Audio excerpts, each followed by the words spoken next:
This is Women in Music with Gfire Podcast, episode number 48, with the women of bluegrass band Mile 12, banjo player Bowness, and fiddle player Ella Jordan.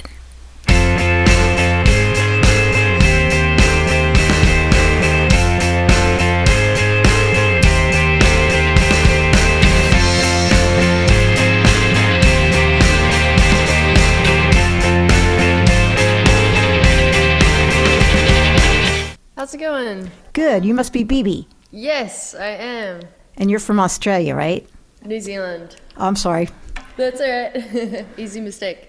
I haven't been to either of them yet, so. Pretty far away. Yeah, it is. I keep hoping someday I'll get booked there for some reason. No, that'd be awesome, yeah. It would, yeah. That So you're in Hawaii. Austin? I'm in Austin, yeah. Awesome. You've been here, right?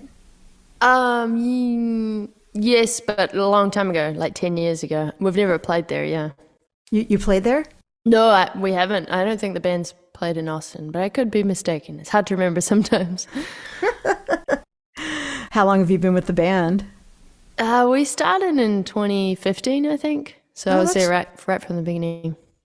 Okay, so, wow, it's 23, so 8 years? Yeah, that sounds right. Yeah, but kind of 2 years off with the pandemic. Right, exactly. Yeah, I don't know. I did live streams on Facebook a little bit. Mm-hmm. It's not quite the same. Yeah, I know. And I still don't have my internet is still bad. And even after all this time, it's like, I just now plugged in this microphone for today. I'm like, I should have, after 2 years, you'd think I'd have it all figured out. I don't know. I think it was just depressing. So, you thought you were going to get everything done, but I don't know. I think I had these high goals for what I thought I was going to achieve. Didn't quite hit all that, but yeah. Well, we're still all here, which is good. Yeah. Oh, absolutely. Okay. Well, cool. Well, welcome to my podcast. We got Ella, we got BB. Welcome. I'm glad we could work this out. You guys have an album coming out. I think this will probably come out a week or two after the album is released on the February 3rd, right? That sounds right. Yeah. Cool. And the album's called? Close Enough to Hear. Close Enough to Hear. And how long did it take you to write and record everything? It took a long time to write everything. I'm not one of the primary songwriters. I wrote the banjo tune, but I do know just from yeah, thanks. But I know from just being in the band, we had a couple band members leave, and this whole time during the pandemic, and a lot of those songs were written during all that downtime, all that chaos of getting new band members and having old band members leave and having 2 years of a pandemic. So Evan wrote a lot of the songs on the album, and a lot of them came up during that time in the pandemic, but we didn't record them until much later. We had a couple of COVID delays with people getting sick and all that stuff. So we're really glad to finally get in the studio, I guess last year. Yeah. Mm-hmm. And were you in a studio? You all are based in Boston, right? Yeah. Yeah. And what studio did you use? We used a wonderful studio up in Maine, Parsonsfield, Maine, called the Great North Sound Society Studio. Oh, okay. Are they well known amongst sort of the bluegrass folks, or? Yeah, I'd say so. I've done maybe 3 projects. It's owned and run by Sam Kassir, who also engineered our record. So that's pretty. He's a wonderful, wonderful musician. And how did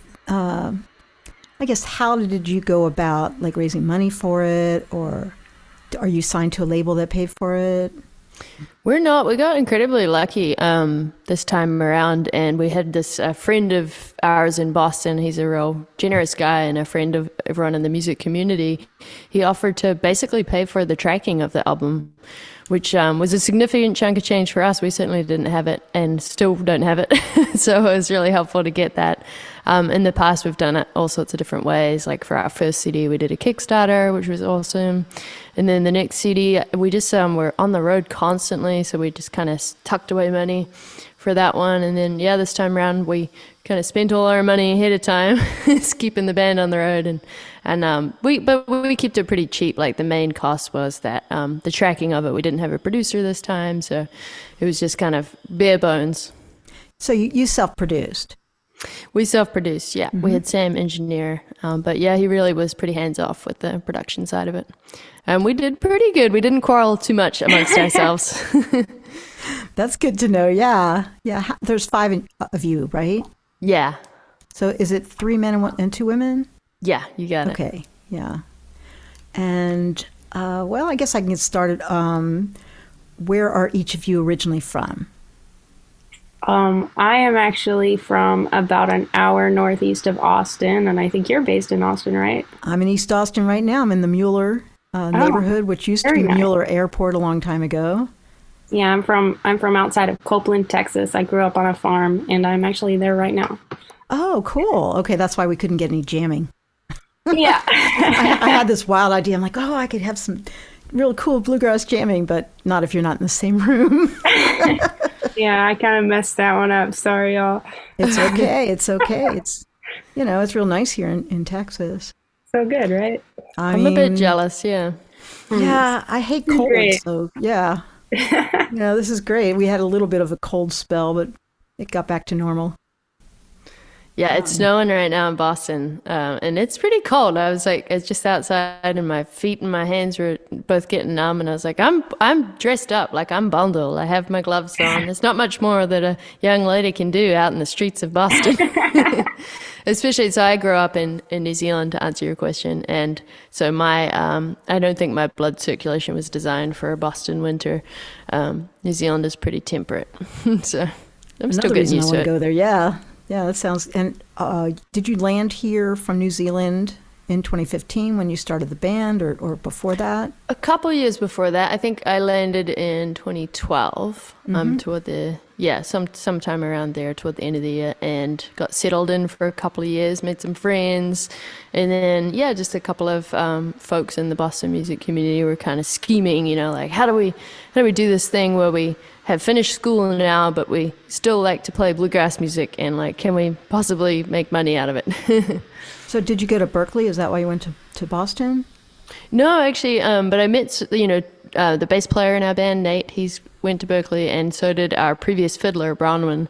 But a lot of people come to Boston to go to Berkeley. I just came, I'd finished school in New Zealand, the New Zealand School of Music's first and probably last banjo player.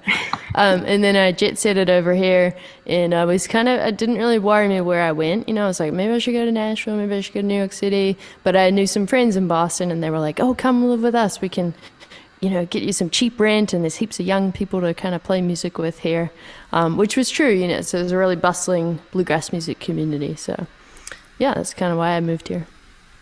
And Ella, how come you moved from Austin up to Boston? I'm a Berkeley kid. I went to Berkeley. My older sister also plays fiddle, and she had gone to Berkeley, and then I followed in her footsteps very shortly afterwards. Spent a few years there. Do you know Warren Hood? I do, yeah. Not super not well, too well. But I do know him. He's a great fiddle player. Love him. Yeah, that's who I use for fiddle. I'm pretty sure he went to Berkeley at some point. He did, yeah, for a minute, I'm pretty sure. So, okay, and it sounds like BB started the band, and then how long have you been in the band, Ella? How long has it been now? A year and a few months, I guess. Yeah. Yeah, I guess so. Yeah, time flies. It sure does. Pretty crazy. I mean, are you planning on living here in Texas but touring with them, or? Well, I live in Boston, technically. I'm always kind of reluctant to admit that because I'm such a Texan at heart, but I do live in Boston, and I only come home to Texas for the holidays or sometimes for a month in the spring to see the Bluebonnets, Any little bit of time I get off, I come back home, but I do live in Boston, and that's where I'm mostly based musically. And do you all have like a band house or something, or? No, we almost used to back in the day. Actually, Nate and Bronwyn lived together in this music house with like a bunch of other fiddle players. And so we rehearsed there 2 times a week, and like, we finally hired a mandolin player a few years after starting the band, and he moved to Boston, and we did, for a long time, we had like a Boston hub, but now everyone's spread out a little bit more. Like our bass player moved to New York City like many years ago at this point, and Ella was living in Maine, just south of Portland, Maine, so that was a few hours away. Our mandolin player just moved to Brattleboro, Vermont. I don't know that one yet. Yeah, so he's like 3.5 hours away from Boston now. So yeah, we're just kind of a little bit like, do what you want to do and make the band work if you can. Well, but then to rehearse, do you just get together for a couple weeks before a tour or something? Yeah, well, it was a new thing. We were trying to figure it out kind of just before the pandemic happened, like how we would really rehearse. And what we did to arrange a lot of this music was fly everyone up and get an Airbnb. It's obviously a little bit more pricey doing that, but to really arrange music and have concentrated rehearsal time, we just did that. Like now we're a little bit closer, so we can just kind of tack on a day here or there before a tour starts. You can also do some stuff like on the road, Yeah, but definitely not online because of the lag time that it just doesn't. Yeah, we do band meetings a lot, but we don't do band playings. Yeah. I tried that because I teach piano, and I tried to do some duets with my students, and that went catastrophically bad. All right, let's see. Well, Ella, I haven't heard from you for a bit. Do you consider yourself just a fiddle player? Do you have other interests, or you mainly fiddle? Musically, other interests. I sing a lot. You sing on the song you brought today, right? I do. Okay, cool. And so you sing and play fiddle. Anything else? I play guitar, but fiddle is really my main thing, I'd say. And so, have you written any songs for the band, or just? The one that we brought today actually is my song. Oh, okay. I don't do a lot of the writing for the band, but every once in a while I'll bring something in there. Yeah. And then, BB, did you just write that one banjo tune, or did you write some of the other stuff? No, I'm just strictly a banjo tune writer. So, yeah. But we're trying to get, actually, Ella's a brilliant songwriter and a wonderful singer, so we're trying to get Ella to bring some more songs. So it's kind of an ongoing battle. Yeah, a little bit. Well, let's talk a little bit about the song that you brought today. It's called Waiting, right? Mm-hmm. And tell me a little bit of the background. Is it autobiographical, or is it made up, or what's the backstory? I would say both, as with most songs. Right. Basically, the story with this one is I graduated college during the pandemic when I was 19, and that was a really intense experience for me because I had been homeschooled my whole life until I went to college. It was just a really weird 3 years in there. And then once I graduated, I had a lot of kind of feelings that I was trying to work through. And this is kind of that. It's about being young and feeling like you're simultaneously trying to do too much and not doing enough, and just feeling kind of left behind by a lot of things happening in life. That's sounds pretty good, actually, to get out of the pandemic. At least something came out of it, right? We'll see. Yeah.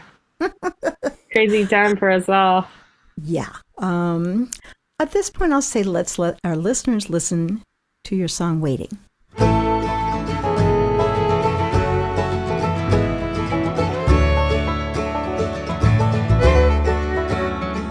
fell asleep with all the lights on. I've been trying to find the right song to remind me of how a friend of mine once told me that if what I want's worth holding, it will find me. But I'm waiting, just waiting. Lady Luck has had her chance, and I've tried praying.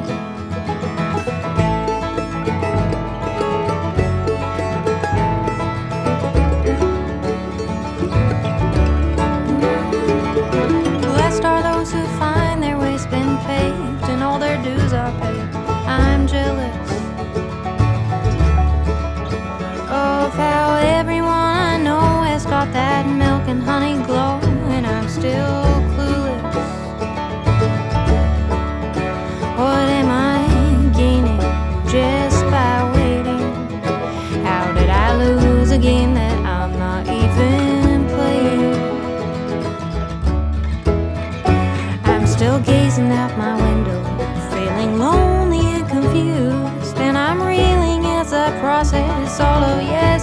always news. They're always 20 steps ahead of me. I cannot match their pace. Someone told me I should be here, but I don't want to run this race.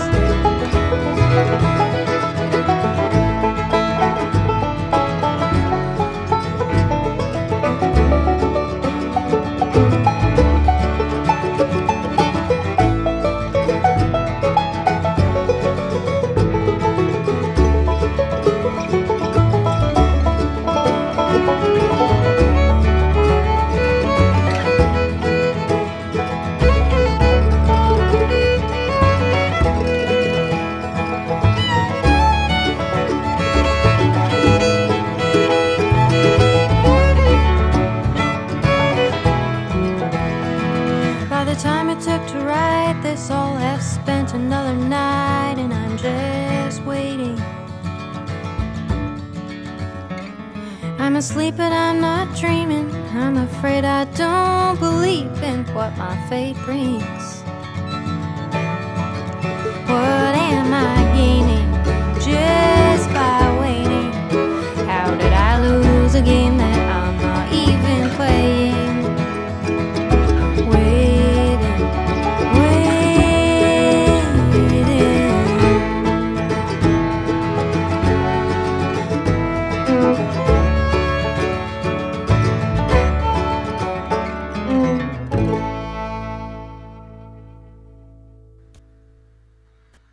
Oh, cool. Yeah, it's fun. Yeah. It's pretty fun. So this is, you wrote it during the pandemic and you guys recorded. When did you actually do the recording? Over the last year, you said? I'm never good at remembering things like this, but I think it was like spring of 2021. Yeah. That's about where I'm at with it. No, Right. wait. It's Okay. what, 2022, right? Spring of 2022. Yeah, we're in 2023 now, so if it was a year ago, Spring 2022. of 2022. Yeah, okay.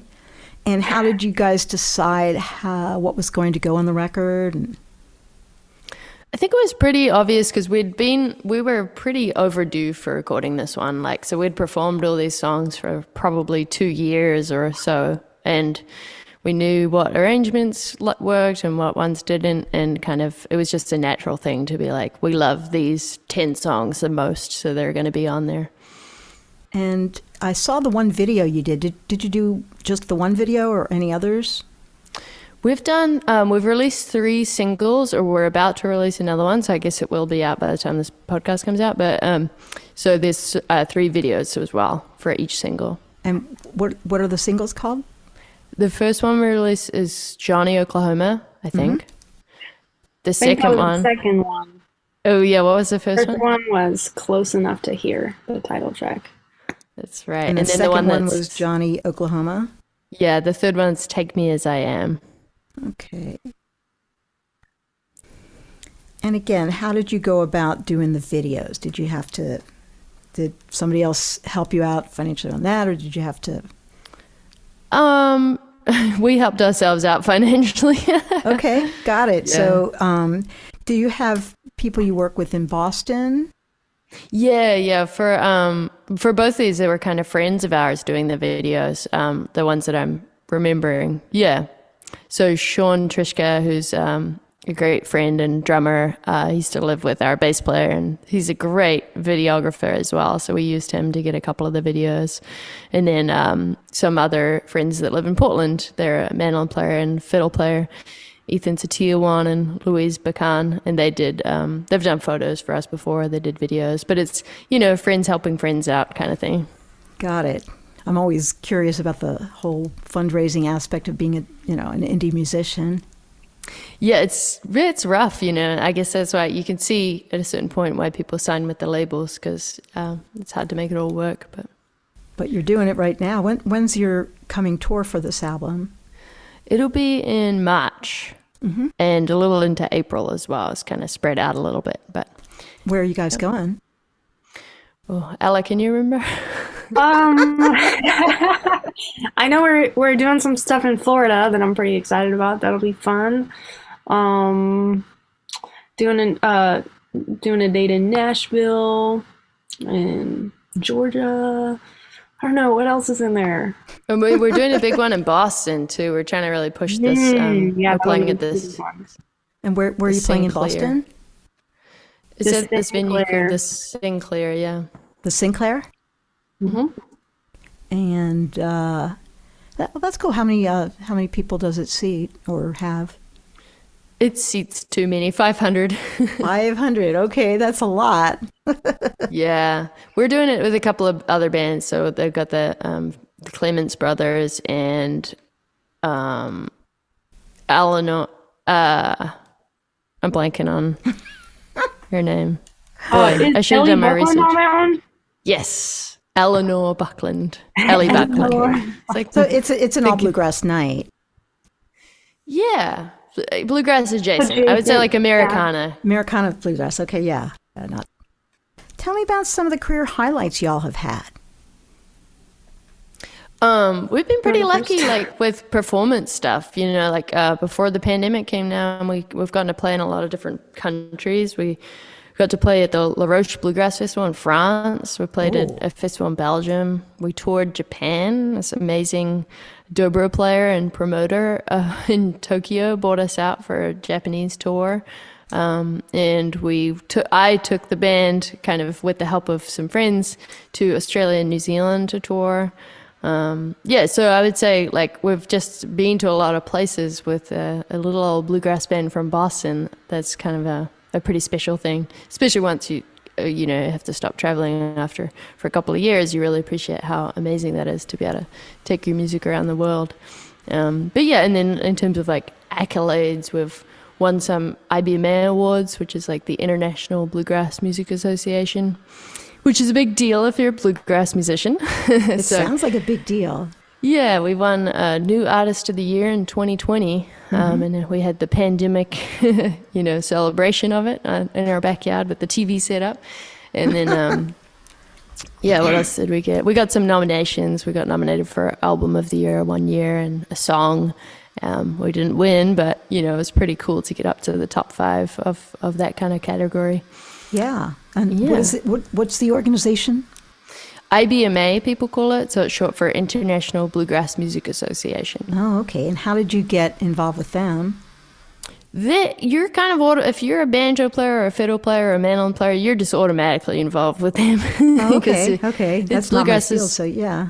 It's a small music. I mean, you can become a member, and that's how the voting works. But often it's like the main event every year, once a year. Everyone kind of gathers and hangs out, networks, and of course plays music together. So. And where's the main event?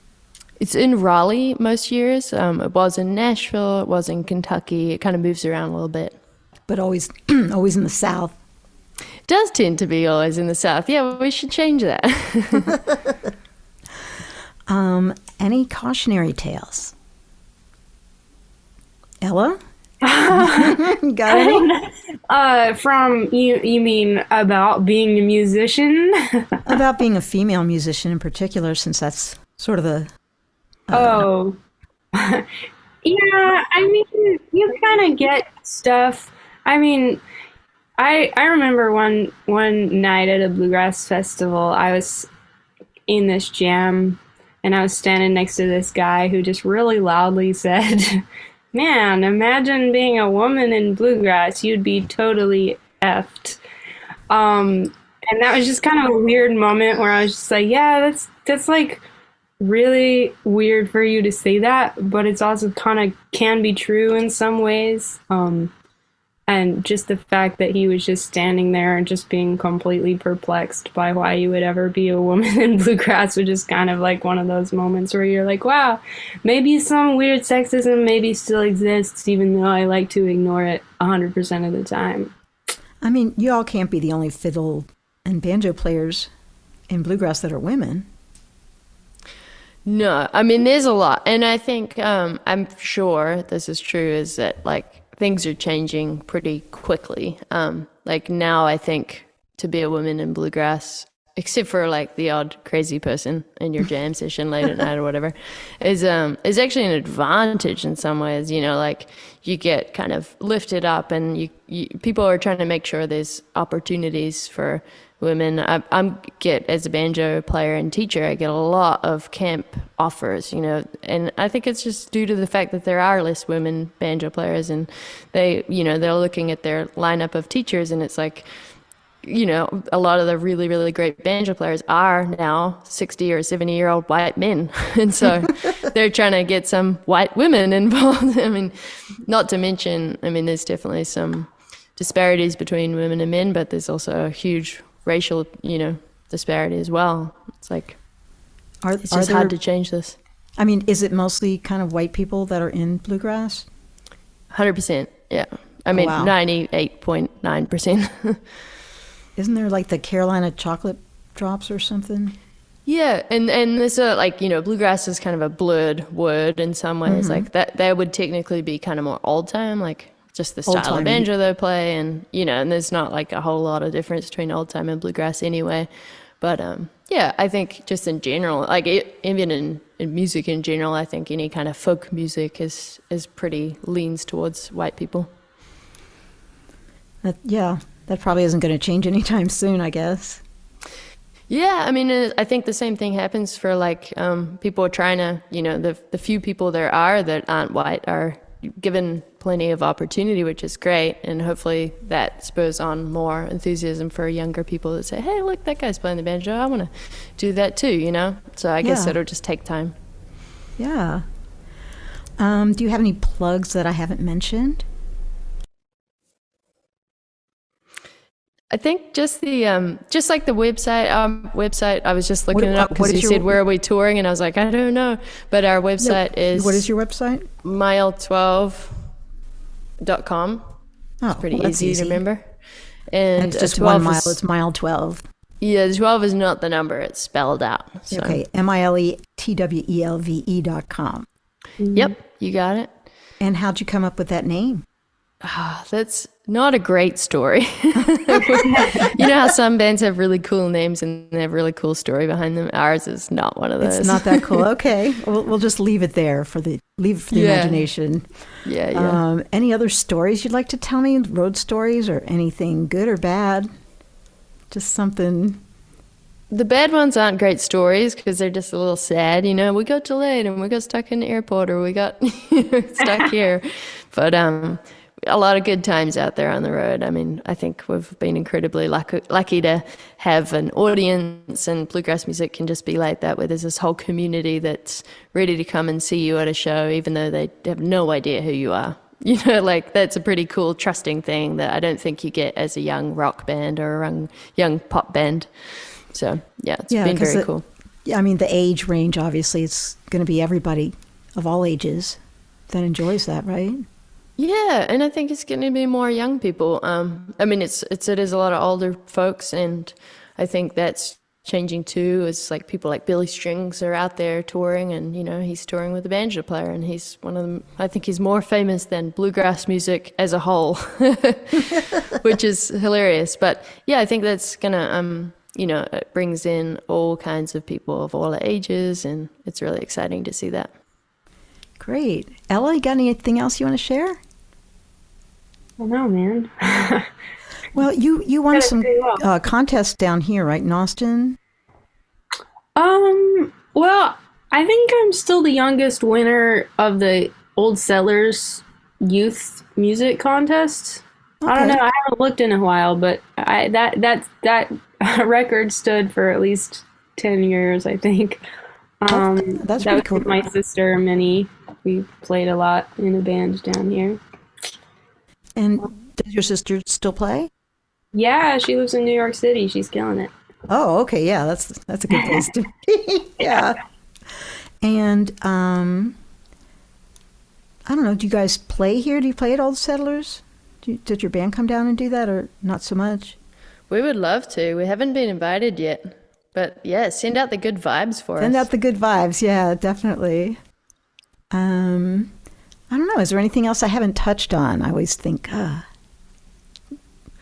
think you pretty much covered it. Yeah, like just trying to get folks to hear the new record, which will be out already, so you can go ahead to Spotify. So yeah, check it out on Spotify and look on YouTube for your videos, right? Yeah, videos, Spotify, that's about all we have. I mean, we have all the Instagrams and things too, but if you're into that. That sounds great. Yeah. Well, I'm so glad that we were able to make this happen today. Two of us in Texas, one is in Boston, and through the magic of Zoom, we can make a lot of things happen. Thank you so much for having us. It's a real pleasure. Thanks so much. All right, take care. Have a great rest of your day, and I look forward to putting this out for you guys. Thank you so much. Thanks so much. Bye-bye. Bye. Bye.